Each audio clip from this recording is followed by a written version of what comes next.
And welcome back to Flexible Games, where we are playing 7 Days to Die. Finishing up our sniper tower. We got one remaining one left, but I think we're good. Now we've got to be very careful how we come up here, because we don't want to fly off the edge. That would not be a good thing. So we are going to finish off the platform.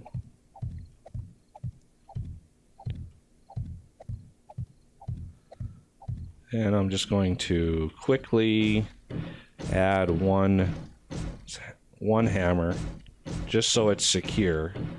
I'll do the rest off camera because it gets a little annoying, I know. So the last part, we don't want to walk off the edge accidentally. There's really no securing that. So we're going to use some wrought iron fence and go right to the edge on two sides,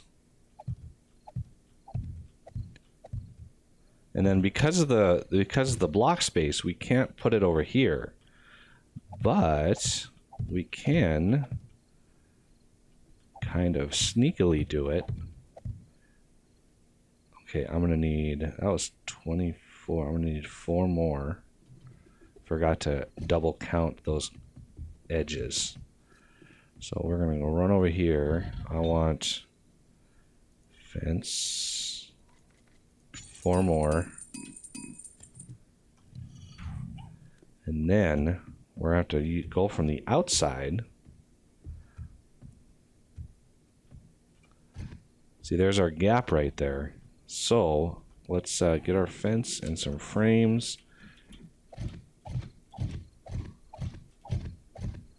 Like this, and then we can put the fence on the outside. And essentially, the fence on this face here is supporting this one here. Because there's no block under it, this fence is supporting this fence, which works out great. It's just a little bit more tedious, because you have to, like, you know, plan for it, pillar up, and then go back down. But it's a nice, secure area up there.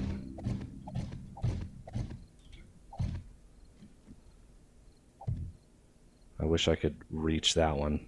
I could have probably put one in the middle there, but there's no telling what shenanigans would happen at that point. So you just point it, and there it is. We have now a secure area up there. So the last part is I want a hatch up on top, and I don't need a full-fledged vault hatch because we don't really need one. Because if they get into this part of the base, we are probably gonna have to run for the house and hope those spikes are good enough. So now let's get some light on in here. I'm gonna put the hatch like this. Can I upgrade it once? There it is. I can't upgrade it again. I think it needs steel. Oh no, I can. Sweet.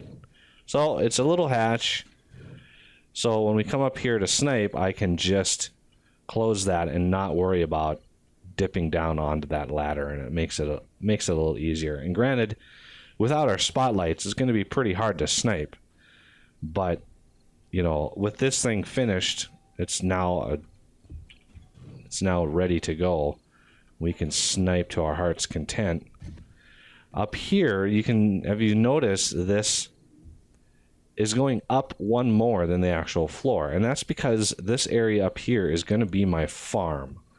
So this whole area is going to be, well, not the whole area. I'm going to leave a few blocks here on either side, because if the pig or if the cops spit and they hit your plants will just go flying. So it's wise to sort of protect those if you can. Coming down here, I want to Let's see, put away some of our miscellaneous stuff. Not that chest. I want this chest here. So there's our wood. There's our rebar. We're going to need a lot more rebar. We're going to need several thousand more rebar frames before this base is finished. Just as a hint of what's to come, this is kind of our rebar area here. So I'm going to build another 1,000 of these. This concrete should be done. We got lots of concrete, which is good. Now I'm going to need more stone. So what is my toolsmithing at? Toolsmithing, we're going to do 348. So do I have my steel? I don't. Let me grab some steel.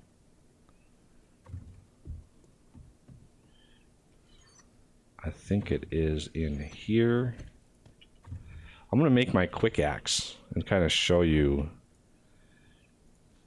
If anybody wants to make a new icon for this, I kind of just borrowed an icon from the Valmod icon set. That's technically the combat axe, but he doesn't have a sprite of just the pickaxe. And I actually don't know where all those sprites came from. I don't know how to get the sprites out of the game that are in here. So if somebody wants to make a Quickaxe icon, let me know, and I will use that and release the mod. Sort of like I did the weed cleaver. Just release a text file with the 2 edits that you have to copy and paste. The localization, it's pretty easy to copy and paste, and the icon itself, you know, with credit to whoever makes the icon. So let me know if you are savvy at making icons, because this is what the Quickaxe looks like. It is the iron pickaxe that is very fast. So let me show you the difference. Go down here. All right, so here is the regular pickaxe. They're about the same. Well, they're roughly the same level. There's a few levels in between. But you can see the block damage is 665, and the block damage here is 869. But this one is way faster, and it's more durable. So you can look at the durability, 1370 compared to 992. So if you come in here, and here's the swing of the steel pickaxe. It's kind of lumbersome. Here's the Quickaxe. So it chews through material pretty fast. Not as fast as the auger, a fully upgraded auger. But as far as a mid-game resource collector, I think it's pretty good for those who really don't like the tedium of mining. It really goes a long way. I made it more expensive. You can adjust the recipe or whatever you want if you want the edit itself. Okay, those can come down. Oh, there was a torch on there. Figures. So I need stone and iron, and we have both in large quantities back here, and a lot of nitrate. We've got some stuff. It looks like we've got a little bit of silver back here. This might be either lead or silver. That's silver. You can see the silver nugget we got. 2 silver nuggets. So keep those around. Again, I edited my XMLs to give a more generous resource distribution, just to eliminate too much of, between episode mining, because I know it's, not exciting watching me mine all day. So I try to cut as much of that out as I can, and it's not always not always easy, because if I'm spending a whole day mining, that's a whole day that I'm not recording. So we get a lot of materials like this. I want to keep my pattern. I do a 2x2 pillar with a space of 5 in between, and there's a longer space in between here for reasons I can't even think about right now. I don't even remember what happened there. But I try to do, 5 spaces in between. I actually don't know what the optimum distance is. But we got some iron up here. Let's not sink into the floor. So yeah, each block of iron gives me 100 iron, which is more than what you get with the vanilla game.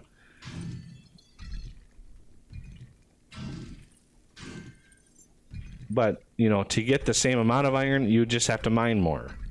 So again, it's just a time saver for me, where I'm not really worried about resource generation.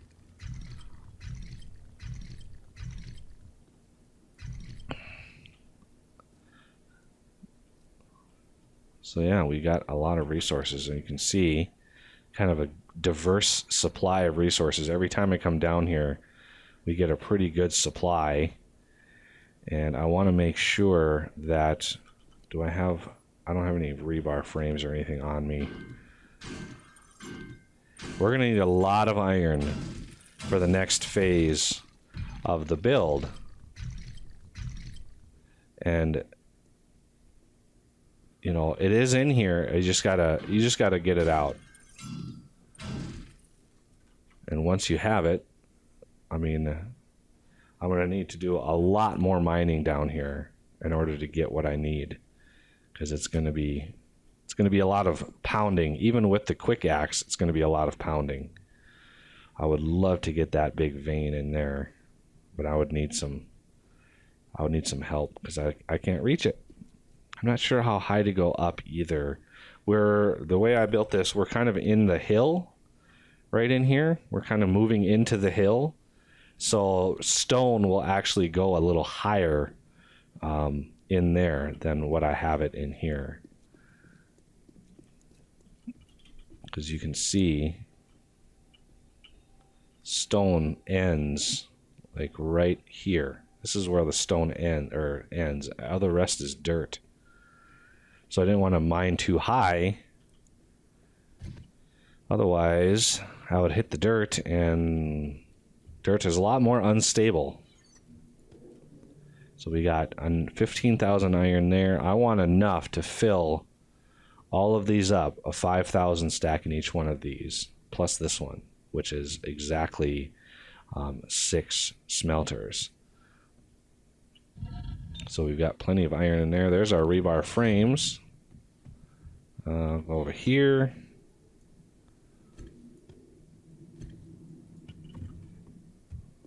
Bunch more stone and coal and shale. Shale is good for selling to the trader, because you make it, once you have a chemistry station, you make it into a gas can.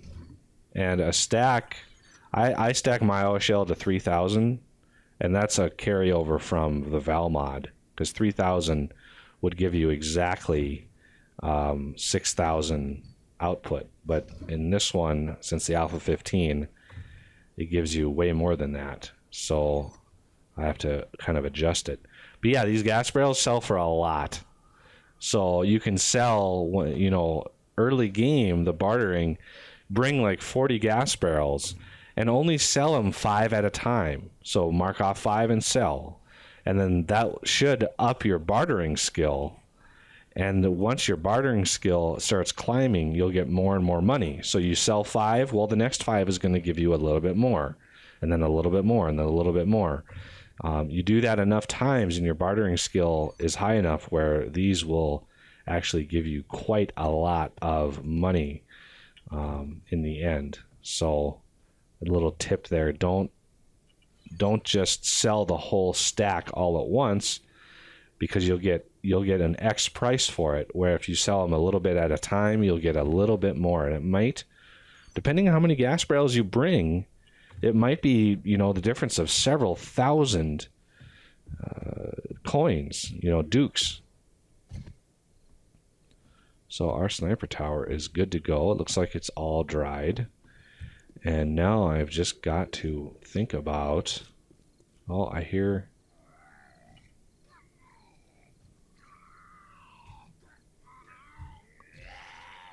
Yeah, once those are upgraded to steel, those guys should die pretty fast.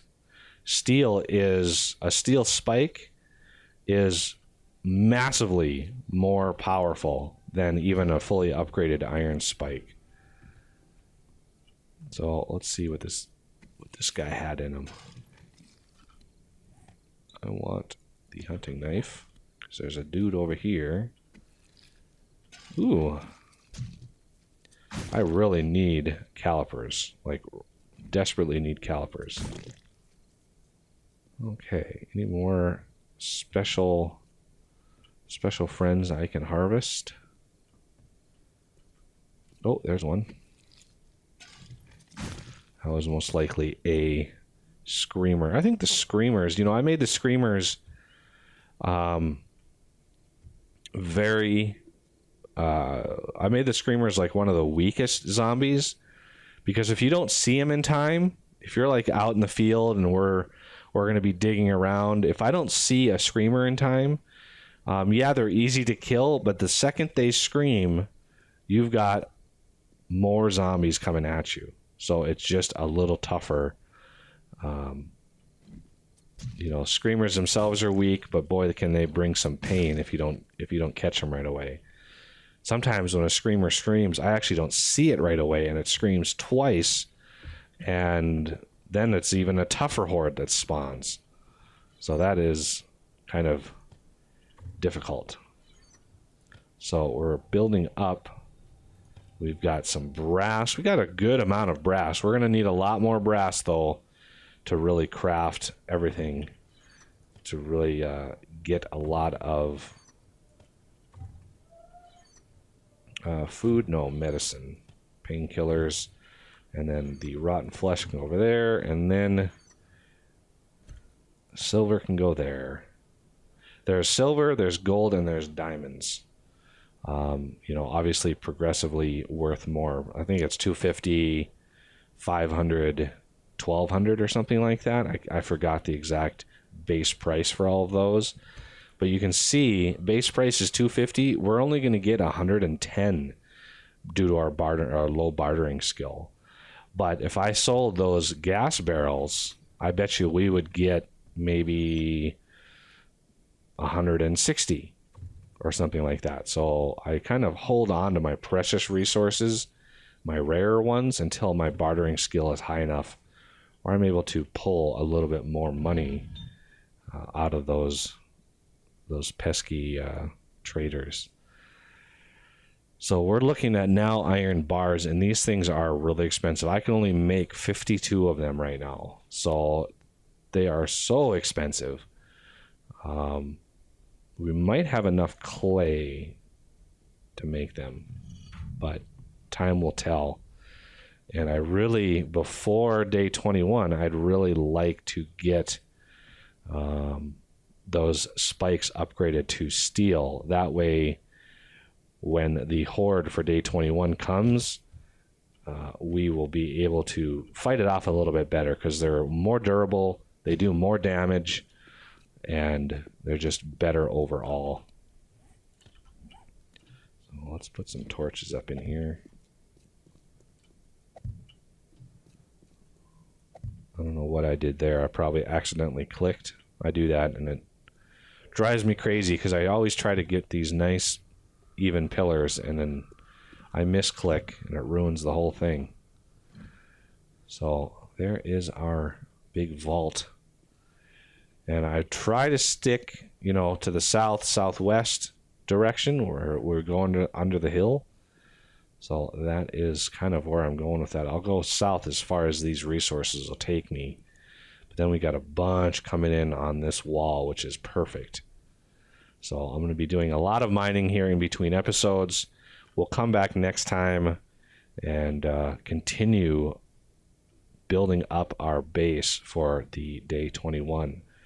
So that'll do it for this one. Thank you for watching, and I will see you next time.